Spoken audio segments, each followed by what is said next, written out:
How's it going, everyone? It's K-Lummet here, and today we are going to be talking about LEGO Bionicle on the Game Boy Advance. Now, I did not grow up with the Bionicle toys. I remember seeing them on shelves constantly, but we weren't allowed to have them when we were kids. We were told they were demonic. I still don't really understand that, but that's just, our childhood was a little weird. But we never had any, but I always remember seeing them on shelves and wishing I could have them. And I also remember like going to yard sales and stuff and getting bags of Legos, and every now and then you'd get lucky and you'd have a little like Bionicle disc in there, and I'd be super happy. I'd be like, oh, look at this, and I'd be like, finally I have a piece of Bionicle. But playing through this game, I do still have some nostalgia for Bionicle, but I'm not going to let my nostalgia for it get in the way of the review, of course. The game itself is... I enjoy half of it, and I dislike the other half of it. And what I mean by that is I actually enjoy exploring the world and exploring, the different areas and stuff. But it forces a lot of mini-games on you that are not very good. And it also just has a lot of glitches in it that hold this game back from being absolutely fantastic. It's still, I think, personally a good game, but it definitely has some issues holding it back. But the actual game itself is pretty fun. In the game, you actually get to customize your own character and everything. Basically, you just change the color of the face mask and the arms and the legs and stuff like that. But you get a little bit of customization. And then you set off on an adventure on this island, and you get to visit a bunch of different towns. And each town basically has the exact same quest, where you have to go find the leader of the town. You have to free the leader, save him from whatever scenario he's stuck in. You have to go find this like stone that... I guess usually there's something about protecting the town if you can find the stone. So you have to, in each town, you have to find the stone. And you also have to find these two little tree gems. And when you do that, it will also like power up the tree in each town, and it will give them, I guess, it will help them sustain life and stuff like that. So you have the same missions in each town, and it leads you to basically exploring a bunch of different environments to find each item you're looking for each specific town. And I actually did enjoy the exploration quite a bit. I enjoyed fighting all these different monsters. There's quite a few different bugs and just weird beasts that you fight throughout this game. And I think that there may have been some Lego sets back in the day of some of these beasts. I could be wrong, but I feel like I remember seeing some of the Lego sets of these things back in the day. But just fighting these beasts was really fun and really cool. It starts off with you only being able to really like throw fruit at the monsters and stuff, but eventually you do get some other things. You get some like explosive bombs that you can throw at them. You get some rocks. You can actually start like breaking rocks up with hammers and stuff, and then you can take the rocks and throw them at the enemies. You will eventually get power discs, which actually used to come with Bionicles, and you can use the power discs, and it's basically the best weapon in the game. Definitely, when you get the power disc, make sure you constantly use that sucker, because it is great. I love the power disc. But the combat is really fun. I actually really enjoyed that. That was actually probably one of my favorite parts about this game, is actually just going around these different areas, looking for what I need for each town, and just destroying enemies that are in my way. And there's such a huge variety of enemies that it really was just cool to see all the different stuff that they were throwing at me. It felt like there was always something new, which I really enjoyed. The game's graphics aren't too bad for what they are. They look like a nice retro video game, and that's what this is. So it's a nice retro video game with a nice retro video game look. It's got a good classic adventure style to it, and it plays really well, too. I never had any issues with the way it played, and I think that it actually is pretty smooth overall. The only issues with the way it plays comes from glitches, and this game does have quite a few glitches in it. There's some glitches where you will just get stuck in certain areas. You have this ability to like use this gun, and it's kind of like a grapple hook, and you can use it to swing from one area to another. And the problem is that sometimes you can swing to some areas, but then you can't get back.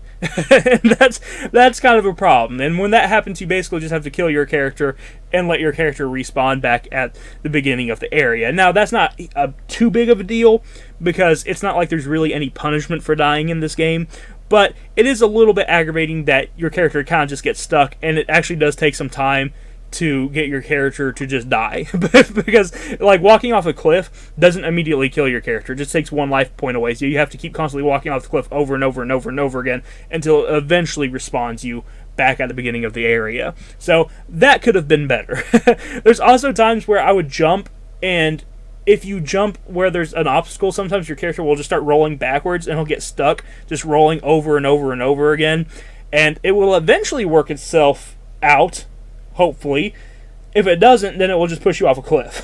But again, it usually works itself out, but it is kind of annoying that you get stuck in these little loops in this game, and that could have been done a whole lot better.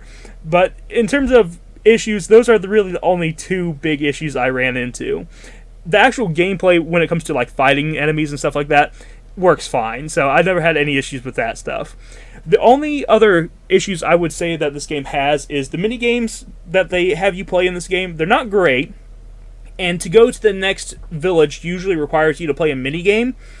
And the mini games, I'll say this: you don't have to come in first place in the mini games to go to the next village, at least. But I kind of wish they didn't even have you play them to begin with, because the mini games just really aren't that great.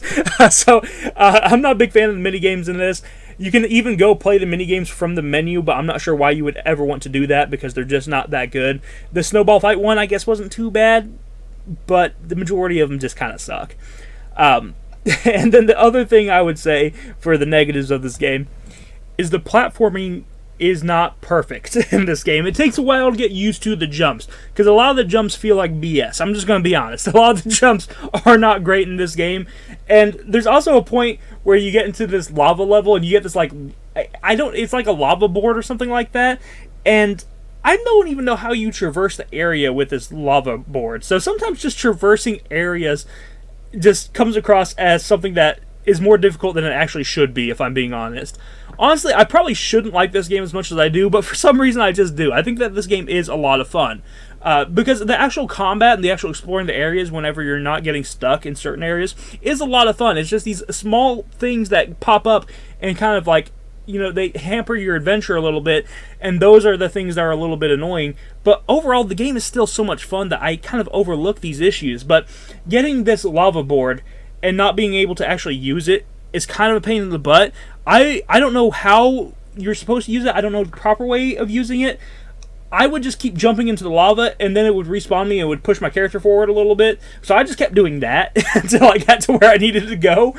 So I was using a lot of life points, but it got me to where I needed to go. There's really only one specific area you need to use it in, because you get to an area where you're stuck on lava, and you will basically traverse your way into this like escape scene.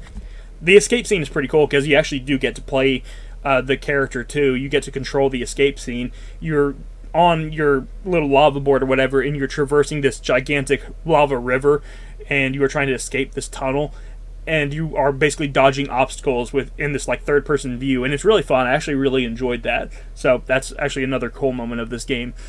However, there is one other issue with this game, and that is that there's a certain area where I eventually get stuck and I wasn't sure what to do. I explored an area for like probably 30 to maybe close to an hour just trying to figure out what to do, and I just couldn't figure out where to go. It was this desert area, and I finally just looked up like someone playing it to see where they were and see how to get through this, and you have to actually dig underground at a certain point, and I didn't realize that. You find all these different like spears and stuff and all these different gadgets, and one of them allows you to dig underground, and I didn't actually realize that you have to dig underground in a specific area, and apparently a lot of people didn't know that. I saw a lot of comments being like, this is where I got stuck all the time. I never understood that you could dig in this area, and that's how you get through to the next area. So they don't give you a good job in that one specific area. They don't do a good job of telling you what exactly to do.